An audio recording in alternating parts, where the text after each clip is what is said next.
8th of July, mid-afternoon. Joubert needs a scout for tonight. Routine patrol. Out to the communication wires and back. It'll be cloudy. Good cover. Easiest patrol possible. Sergeant wants me or Augustin to go. He still suspects one of us might have been with the mutineers. But I won't be going. How can I be so sure? Well, Augustin has agreed to a friendly game of chance to determine which of us it will be, and using an old sleight of hand trick, there's no way I'll lose. No, Augustin doesn't have a chance because I'll ensure he doesn't. Me? A scoundrel? Perhaps. But when he returns and I remind him of the time he pissed in my flask, or the mysterious lice that appeared in my bunk, or the incident with that barmaid, well, I laughed in those cases, and he'll laugh in this one. 8th of July, near midnight. Shelling again somewhere along the line. Them firing at us. I'm sure we will fire at them again soon. I hope Augustin's having a simply marvelous time out there. Can't wait to tell him what I did. 9th of July, time unknown. It must be just before dawn. When the shelling stopped, I woke. The sudden silence always does that. Augustin's bunk is empty. I went looking for him. He wasn't in the mess, nor being seen by Dr. Jasinski, nor lurking out for a final smoke. Dax was on patrol. I asked him. He said Augustin hasn't returned from the scout. He said the words like he was pronouncing Augustin's death. As if scouts don't come running back at all hours. As if it wasn't just a routine patrol. As if all hope was lost. Now the shelling is starting again. We'll try to sleep. 9th of July, morning. It has been hours now and Augustin has not returned. His luck did not hold, and neither has mine. What could I have been thinking? If he is gone forever... But I do not want to write it, for fear writing it will make it real. I will continue to wait in my bunk until dusk. And if there is no sign of him, then I do not know. The priest keeps staring at me, as if he can sense I have some unseen weight on me. I will not give him the satisfaction of a confession. It was nothing, a joke. I thought it was just a joke. I never thought.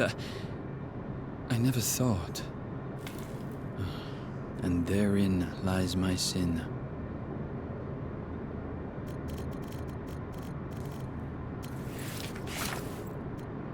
Ninth of July, 1700 hours. I'm in a state of agony. It cripples my body, captures my mind, bleeds my soul. This thing I've done, this thing... It is lunch in the mess hall currently. The thought of eating repulses me.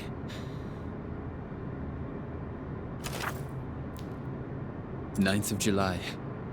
I do not know the time, but dusk has fallen and still, of course, no word. When I asked the sergeant, he shrugged, as if I was asking about when it might next rain. These fools around me, laughing, drinking, arguing. Do they know what I've done? Do they suspect it? I feel they must all be guilty of something. And yet, they laugh, drink, argue. God knows what I've done. I wonder if his judgment could be worse than my own. 9th of July, night. My conscience compels me now, as it failed to compel me then. I must do something, even if it costs me my own life. I must do something lest I never sleep again. I must do something or risk greeting hell itself as a relief. I must do something. I go.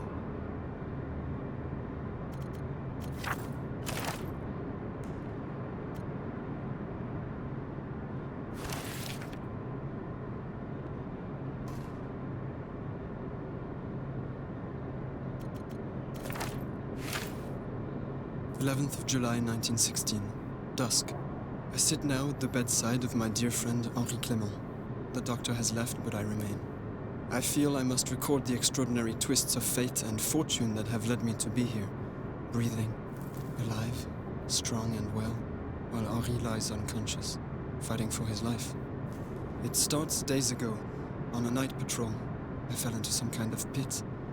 I was injured, unable to move, unable to escape.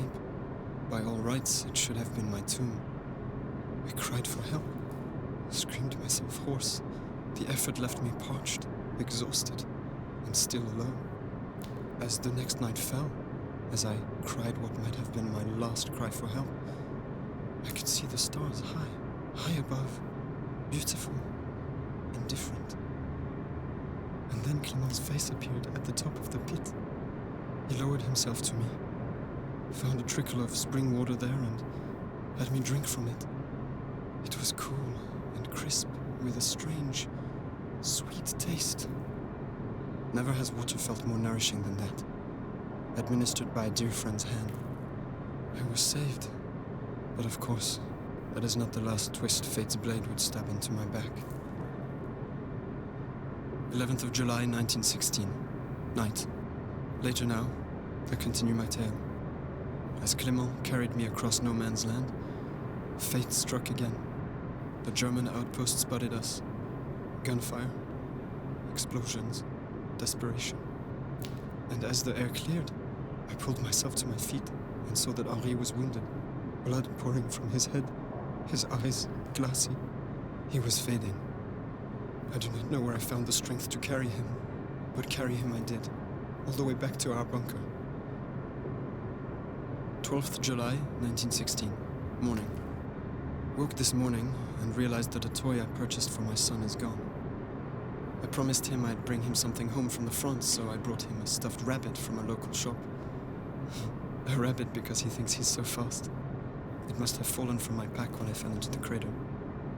The thought of that stuffed rabbit lying in that crater, rain and weather matting its fur, unloved, forgotten, totally alone, lost forever. It fills me with profound hopelessness. 12th July 1916, afternoon. Spoke to the doctor. He told me Henri woke in the night and had no recollection of the events in the crater. Indeed, he seemed even confused as to where he was. Aside from this disturbing news, I'm feeling rather good, stronger and stronger, as if the whole ordeal has filled both my body and soul with new purpose.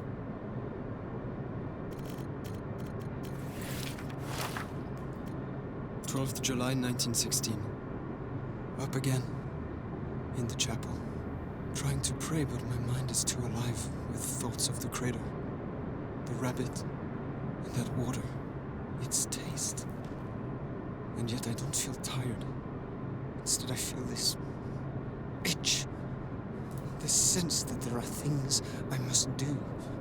Purpose. A bloody purpose higher than any of man's petty wars. 13th July 1916. Morning. Everyone's talking about hearing scratching at the walls. Tremblay even claims to have heard howls echoing through the barracks. I feel strange myself. Can barely find the words to write. My hands feel so odd, gnarled, bulbous, like they don't belong to me. I hesitate to write this, but a thought keeps echoing in my head. A thought I must not act on. A bloody thought so seductive. It calls. It calls. It calls. 15th July 1916.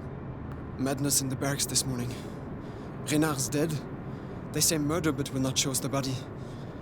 A dream rises in my mind. Countless cruel eyes upon me. Must check on Henri. Wish he would wake. Could use a friend. My prayers remain unanswered. 18th July 1916. Blood on my hands. Blood on my hands. Blood on my hands. Their pain. I want more of it. I can hear Tremblay now. Coming closer. Closer. Closer. I can get